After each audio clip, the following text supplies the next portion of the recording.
წარმატება უსურვო და გავამხნევოთ მანდილოსნების ეპიზოდი. ლადო გოგოლაძე ჟურნალისტის სურამიდან ითამაშეს თქვენს წინააღმდეგ. ქალბატონ თაკო. დიახ, ბატონ წოვარ.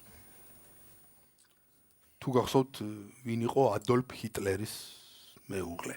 ევა ბრაუნი. გახსოვთ.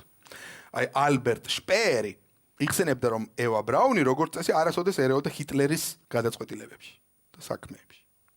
თუმცა 1953 წელს მიღებულმა დადგენილებამ გერმანიაში ქიმიური ნაწარმის დაზოგვის შესახებ როგორც ყველა ქალი ევა ბრაუნიც გააცოფა და შეწუხებულმა ჰიტლერს მიმართა.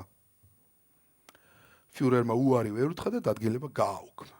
ყურადღება შეკითხვა. ქალბატონ თაკო. რას გძალავდა ეს დადგენილება, რომელიც საბჭომში გააუქმა?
დრო ქალბატონ ნათია მე თქვენგან ველოდები კონკრეტულ პასუხს.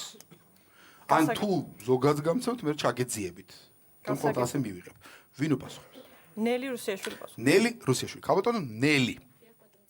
მაშ რას კრძალავდა ეს დადგენილება? უბრალოდ რა იზღუდებოდა რა მოითა ასე ვთქვათ. ჩვენი ვერსიით, გუნდში ვერსია რაც განვიხილეთ, ეს იყო ანუ ქერა თმის საღებავი, რომელიც ღებავდა თმას. სხვა ფერად, თუნდაც ქერად, იმიტომ რომ ქერა იყო პრიორიტეტული ფერი, ასე ვთქვათ, გერმანელებში უმაღლესად ითვლებოდა ფერად.